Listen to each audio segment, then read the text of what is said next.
Lee, Tim and Joel on Nova. Oh my God, welcome to this special Ricky, Lee, Tim and Joel podcast. Oh, this is the special one. Yeah, because we are celebrating Billie Eilish coming back to Australia, and she kind of just dropped this tour on us. I know. Yeah, the Hit Me Hard and Soft tour, live in Australia, February and March 2025. It's going to be massive. Now, tickets go on sale Friday. If you are listening to this on Friday, tickets are already on sale. And well, that kind of does what it says on the tin.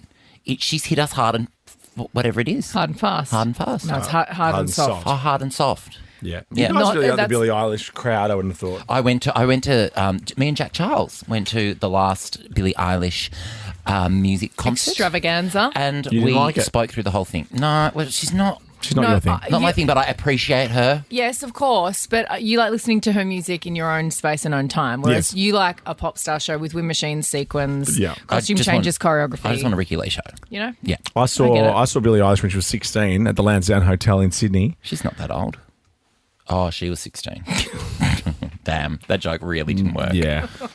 Oh, don't get shitty with me. No. Oh, it's going to be a good story too. Okay, I could just feel it. Go with the story. Okay, no, that's it. I've seen her every time she's come out here, and she's incredible. She's you're a so real good. fan. Huge. You're a real Huge. fangirl. We have a code word. We're going to give you a code word now. We want you to listen to the show tomorrow, Friday show. If you're listening to this Friday. after that, sorry, you missed out. You've missed it. So tune in to us for the chance to win the tickets and give us this code word. What is the code word? What do you want it to be? Oh, we can make it up? That's no one can say that. I don't know. Will you make up a code word then? I've done everything else. He's done the whole thing. Oh, okay, And we you- have to come up with I've got one. What is Go. it? Long. Oh, yeah, long. Why? Because of what we were talking about before. Oh, Are you right? You just headbutted the microphone. Maybe that could be the code word. Long. We were talking about something before which shall not be said Oh, on I don't air. think long's the code word. That's confusing. It's not confusing for us because it's funny for What us. about this? What about this pirate? Because that's one of Billy's names. Billy Pirate something? What about R? O'Connell. Billy Pirate O'Connell. Billie Eilish. That's it. Billie Eilish. Pirate. I think let's just make it pirate. Okay. Okay, bossy boots. Well, I want you to get into this podcast as a special podcast. It's my chat with Finneas, her brother, who tours with her and writes with her and produces with her and is the best. And we always talk about that cool thing about in Bad Guy, he uses the Yeah, from George Street in Sydney. So cool. Yes. So Sit pirate. there. Pirate is the code word. Pirate. Pirate. Signing off on pirate. Signing off on pirate. Don't say another word in. Don't say another word. If you send in long, I'll pay No, it. stop it. No, you won't. And win tickets with us on Friday. Pirate. Enjoy this special Finneas podcast. Thankfully, Ricky and Joel aren't in this. What? We're not in this. Why did we bother doing the podcast? over then?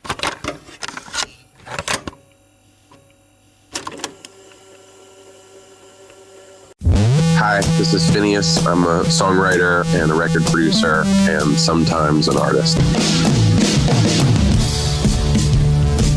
Lift the rope. Push your pull. All right, welcome to the next episode of Introducing How You Doing. I'm excited about this. I mean, this guy really needs no introduction. His name is Finneas O'Connell. He goes by the name of Finneas. I saw him and his sister Billie Eilish at the Lansdowne Hotel in Sydney almost 5 years ago exactly. And now he's here with his sister on their Happier Than Ever World Tour. They've been on the road since Feb, and I think he's pretty pumped that the tour's wrapping up in Perth real soon. Now he's got 8 Grammys to his name, a solo album Optimist, and he's just been announced as headlining Laneway Festival 2023. What more is there to say? Enjoy my chat with Finneas. Lift the rope. Push your pull. Hello, hello. Hey, how are you? Thanks so much for taking time out of your day to talk to me. Oh, don't be silly. Thank you. How are you? I'm great. You're in Melbourne now, I believe. Is that correct? I'm in Melbourne. We have another 3 shows here. One tonight, one tomorrow, and then one on Monday. And then we go to Perth for a few days, play a couple shows there, and then I go home. Are you in a little, like, I'll use Australian language here, frothing to finish the shows in Perth? Because apparently your tour manager was saying you've been on the road since February. We have, I mean, we took, that's like, it's not been a straight shot. We've had days off, et cetera, et cetera. But I think we're playing our 75th show today of this tour. So yeah, we've played quite a few. And to be honest, I'm so glad we're ending this tour in Australia because the audiences here are just unbeatable. Like the audience, we were in New Zealand for 3 shows and then we came to Sydney. So we've like between New Zealand and Australia, just the best audiences. Well, I think this is right, and maybe forgive me for the timeline, but I think I'm getting this right. I first saw you and Billy about 5 years ago at a little pub in Sydney called the Lansdowne Hotel. It was like a very stripped back show. Then I saw you at the Hordern Pavilion like 2 or 3 years later, and I couldn't hear a word anyone was saying because the screaming was just nuts. Yeah. And then I got to take my daughter to see your show in Sydney last Tuesday night. And, well, look, the difference between the pub show and Tuesday night was epic, but it was so good. It's so great to see you guys. I kind of said this thing on social media. It's like, is it weird to be proud of 2 people that you've never met before? Because I saw you guys at the Lansdowne, so young and just kind of giving it a go. And then obviously this tour is one of the biggest shows going. So you must feel just beside yourself. Yeah, it's really crazy. I mean, yeah, we were in Sydney and Melbourne playing those first shows like almost 5 years ago to the day. I think it's now a little bit past that, but I know that when we were in Sydney, we were playing 5 years to the day from the time we were first in Sydney. And 5 years is a fifth of my life, so it feels like a long time to me. But obviously, in the grand scheme of your life, it's not. Yes. So yeah, we feel super lucky. I feel like it's very hard to actually take a step back and think about it. It's definitely a coping mechanism, just kind of like, it's a little like a current in a river. Like you just kind of are in it and it takes you. Well, there's 2 kinds of people in the world. People who kind of look weeks and weeks ahead, or I guess when you've got to, like, even, how did you go when this world tour was kind of like locked away? And obviously you had a couple of years like the rest of the world in the world of COVID. Did you look at that like, how on earth are we going to complete these shows? How are we going to do this? Or do you just go city to city, day to day? How are you coping? Like once tour started again? Is that what you mean, kind of? Well, kind of like the days leading up to the tour. Like, did you look at that going, I've just been at home for 2 years?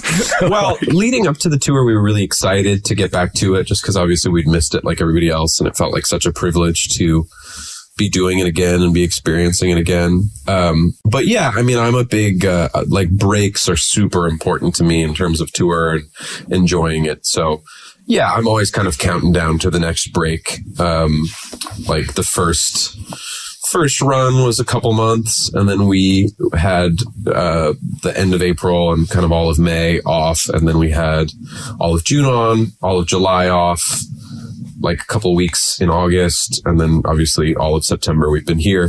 So yeah, the breaks kind of help segment it into a, like, you have the shows to look forward to and then breaks to look forward to. Because after a while, like, you just stop being able to appreciate it as much as you really should. And I think it's kind of a disservice to your audiences. Like, you really want to be fresh every time. I won't make this whole check because this podcast is called Introducing, so I want to get to you personally in a sec. But just back to the tours, is there a way that you and Billy kind of do keep it interesting for each other, like little winks, little cues on stage to like, we're going to do something different in this song that we haven't normally done before, that only maybe you two would know that that's happening and the rest of us are completely not hip to the jibe? The only differences that I'm making every night are mistakes. Like, I'm trying to play the song as well every day, and to be honest, I'm failing half the time. So no is the short answer. Like, I'm just messing up half the time. That's my big secret. Right. Okay. Well, you must be able to recover from the mess ups pretty good then, because I mean, there's nowhere to hide. For people who haven't seen the shows, like, it's really just the 3 of you on stage. It's because your drummer. I don't know your drummer's name. Sorry, but Andrew. He's great. Oh my God. So the 3 of you, there's really nowhere to hide. It's true. Yeah, that's a good point. Yeah. One of my favorite stories of yours was from Sydney, which I know you've told 100 times before, so you don't need to get to it again. But when you recorded our walking traffic light on your phone. Oh, yeah. That then became the sample used in Bad Guy. I need to ask you what you've got in your voice memos from this trip. I've got nothing. Yeah, I've got nothing. You guys have like a bird here? What is the bird here that I hear like screaming every Could be day? a What is that magpie. bird called? Is it be a magpie? The one that's like, that one. Oh, I'm not very good with birds. I know we have a bowerbird that can kind of mimic any noise that it hears. So like a leaf blower or a lawnmower or something in someone's neighborhood, and it can just mimic it. It wouldn't be that. But yeah, okay, we've got birds. Birds can be a bit of an issue. Well, there's like, it's like a bird that has like a uniquely annoying sound. Yeah, it's just really annoying. I can't really. Okay. Like, well, maybe record it and then stick it in your next big song, and then I'll let you know. Yeah. Okay. Yeah. Now, tell me, it's called Introducing, so I want to know, like, you clearly grew up in a very musical, artistic household, and you've also acted and things. So what was there a moment that you realised that this was going to be a job, or is there a song you heard that said to yourself, I have to do this for a living, or have things just organically kind of rolled on? I really wanted to be a musician professionally when I turned 11. I was like that. I went and saw the band Green Day with my friend Ruby, and I remember thinking like, that is the sweetest gig I've ever seen. Like, and, you know, I think truthfully, like, I just wanted to be a musician. I don't think I thought like, oh, I have to be in, you know, a rock band. You know, I liked the idea of working in a studio or writing music or something, but I definitely like the goal was always to not have to do something else to pay the bills. And that really is still the goal. I still just want to make music for a living. And, I feel so lucky to get to do that. But from the time I was about 11 to the time I was 18, I was pretty stressed out that I, you know, wouldn't find a way to really achieve that, I guess. You know, it seemed like I'd have to get really lucky. And so I took it sort of like, I don't want to say too seriously because it obviously worked out, but like I definitely was a little more stressed than I wish I had been for a 15, 16-year-old. You know what I mean? So did you go and buy a guitar after that Green Day gig and just learn power chords just to be like Billy Joe? Or did you... Because what was the first instrument you picked up? Because it seems like to me you can play everything. I don't know what a power chord is. I know that that's like all he plays, but I don't really know. A power chord is like the octave, right? Isn't it like the one? Yeah, well, it's how I learned to play guitar. Like I can play pretty much half of Nirvana's catalog with 3 or 4 power chords. Right. So yeah, I didn't really learn power chords, but I learned how to play piano and I started writing songs and, I never really learned anybody else's songs because I was always writing stuff. So like when I go to a music store, everybody's sitting in the music store, like playing Smoke on Water and Iron Man and, like classic riffs. And like, I don't really know any of that stuff. I kind of wish I did, but yeah. Well, that's kind of good because most people have to start in a covers band. You and your sister ended up just starting by winning heaps of Grammys and making your own music. So you've skipped that whole part. So that's fine. I wouldn't be upset about that. Yeah, totally. Do you remember then the first song that you wrote? Does that stick in your memory? I wrote a song called "Don't Forget Me" when I was like 11 or 12. That I don't think it exists anywhere online. Hopefully. Maybe it does, but I hope it doesn't because it was, you know, it's like terrible. I was like 11, but, yeah, I mean, I've always loved writing and I definitely had a sort of a blind confidence at that age that what I was writing was good, which, you know, I look back and I'm like, this is terrible, but I thought it was good at the time. When you're spending so much of your time on the road then, like I was speaking to Chris, he's a producer, he does a band, with a band called What So Not, he's a Sydney boy, but they've done pretty big things overseas. And he was saying, because he's on the move so much, he kind of, all his equipment is the smallest version of everything, right? So how are you kind of creating on the road? Yeah, I have that too. I totally agree with what he's saying. I have like the smallest interface and the smallest mic and stuff. The stuff I use when I'm at home in LA it's too big to travel with, so it's not on most of the records. Like I use a microphone in LA now called a Telefunken 251 for Billy. It's a great mic, but it's an old mic, so it like takes 20 minutes to heat up when you use it. Like it's a tube mic, and it takes 20 minutes to heat up, and you have to carry it around in this suitcase, and it's got its own tube, and it's huge, and it's like, I'm sorry, I'm not gonna do that. I'm not gonna spend the 20 minutes it takes to heat up the mic in the hotel room. So I bring a cheaper, smaller thing, just because that's like the portability is what's important to me. So I totally agree with him. Is there ever a confusion? So, because obviously you're spreading yourself everywhere, right? You're working with Billie. You've got your own album, which we're going to talk about, Optimist, soon.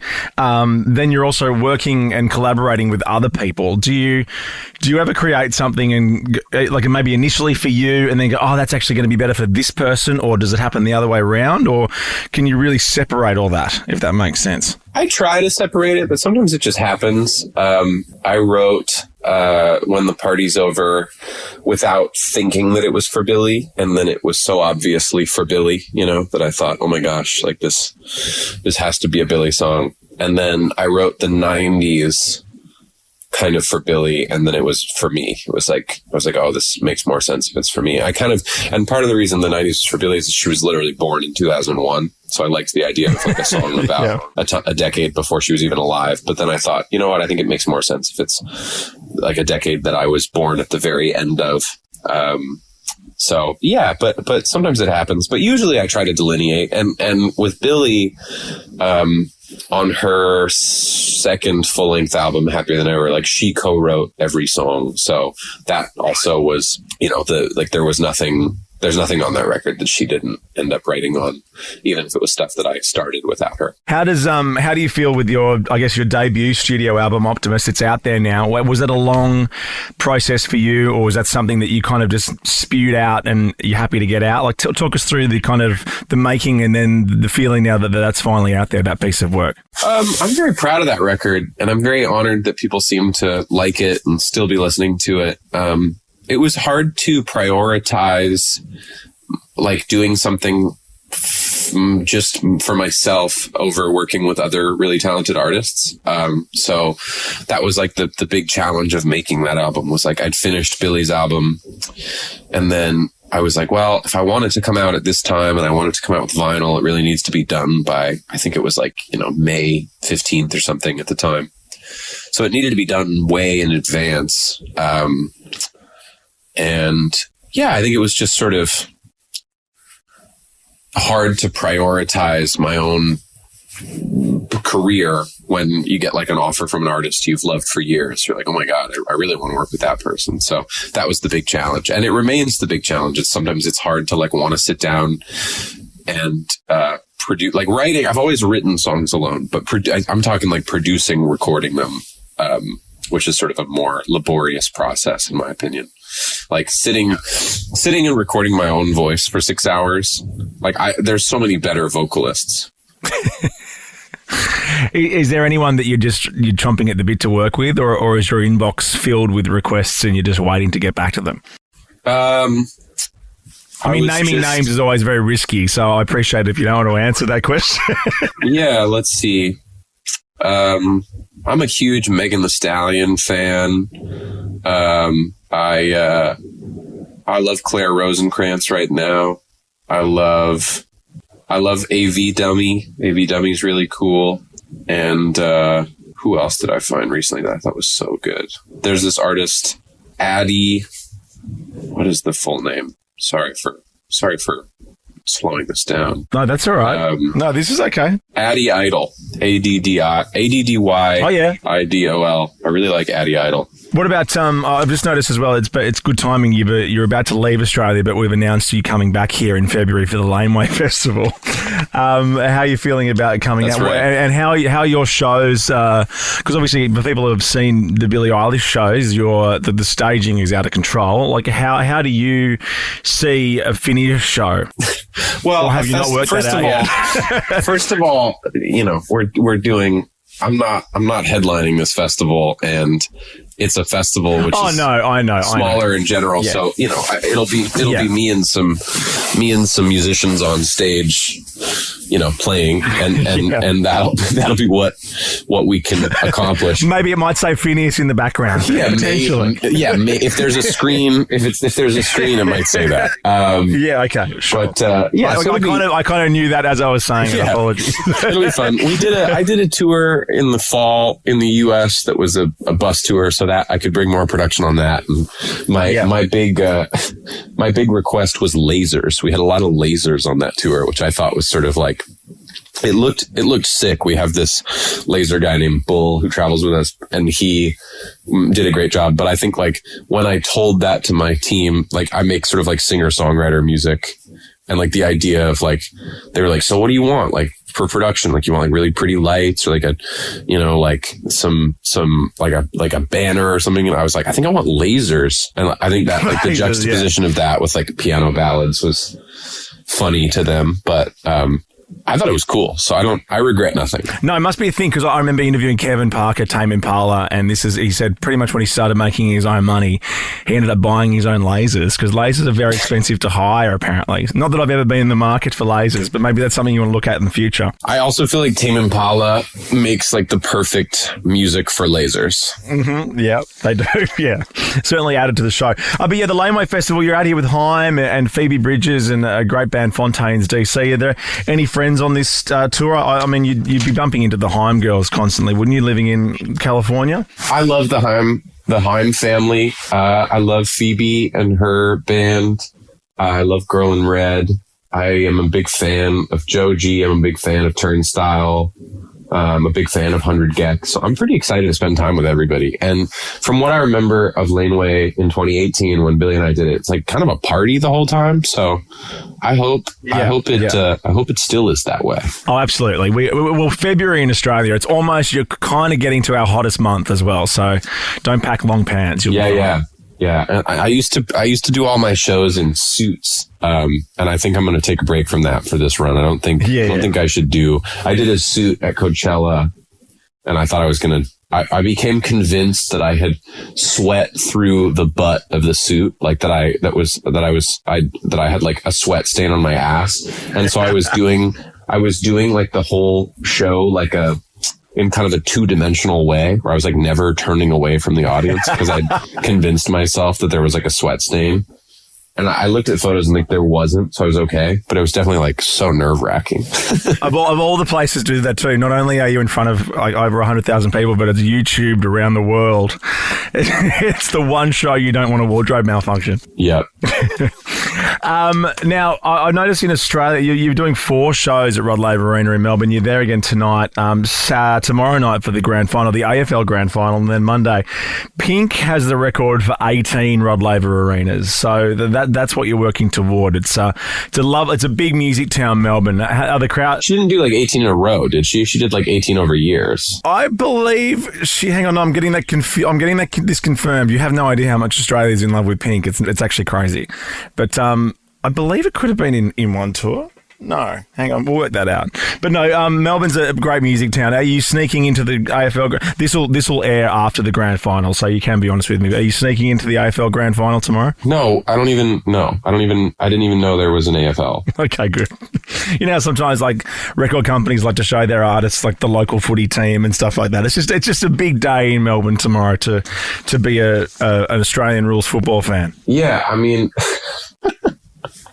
I think sport. I'm a opportunist sports fan. I'm like, if I'm in the stadium, like I get very invested, but when I'm outside of the stadium, I don't really care. You know what I mean? Yeah, I get it. I get it. I mean, I'm just having it confirmed. It was the 18 Rod Lavers were one tour, but not in a row. So I think she's busy, and she's like, you know, jumps from like ballet silks and acrobat silks and things like that. Why did she do 18? Why didn't she just do like 3 stadiums? That's crazy. I don't know. 18 is so many. Well, maybe the MCG where the AFL Grand Final is, that holds 100,000 people, but there's no roof where she can do her acrobatics from. So maybe that has something to do with it. God, that's so many shows.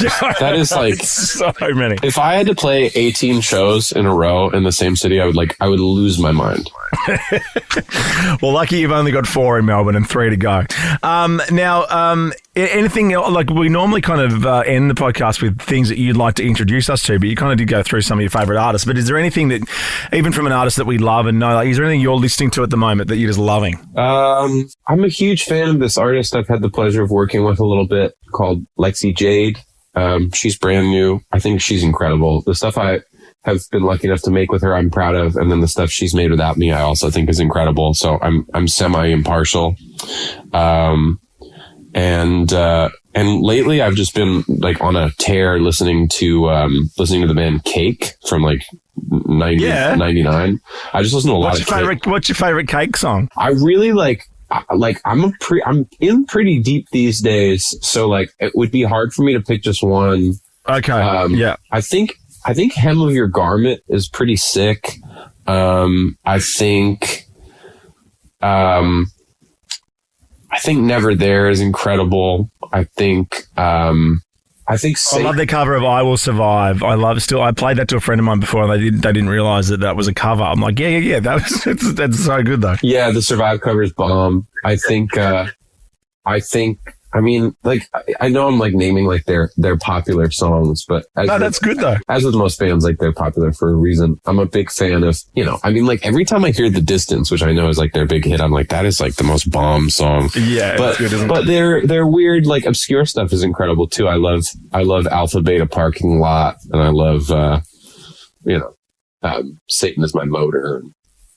Yeah, so many good songs. Well, yeah, good luck with the rest of the shows. I really hope, for the sake of just the bad guy story, that you get something in your voice memos that's not an annoying bird in the next few days. But this is kind of the thing I got myself in, man. And I feel like you must empathize with this in whatever area of your life you feel this way. Like when we did that, it became so kind of like well known, and I was like, oh man, like I better figure out other ways to make interesting production, because like I don't want to get pigeonholed into like like the sound. So like I think if we did another song where like there was like a noise soundbite and it was like another Australian, like I think I would just like have my head in my hand. So I think I can't do it, but I definitely record everywhere. But you know what I mean? It's like you'd be like, oh my God, like did he do another soundbite from Australia? Start calling you the traffic guy. Like, oh, here he is, another song from the road. Yeah, exactly. It would be a problem. Well, mate, like I really know how busy you guys are, and you're on the end of the tour, and I'm sure you're all talked out, but I can't tell you how much I appreciate your time. Optimist is the album. Mona Lisa, I'm loving that. That's the new track that's out as well. You. If people who are listening can't get to any of the shows before you get out of here, then you're back for Laneway Festival in February. Tickets are on sale now, and we can't wait to see you with a bunch of musicians on stage and potentially a screen that has Finneas written in the background. That'll be awesome. Hell yeah. Thanks so much for having me. Lucky me. Lift the room. Push your pull.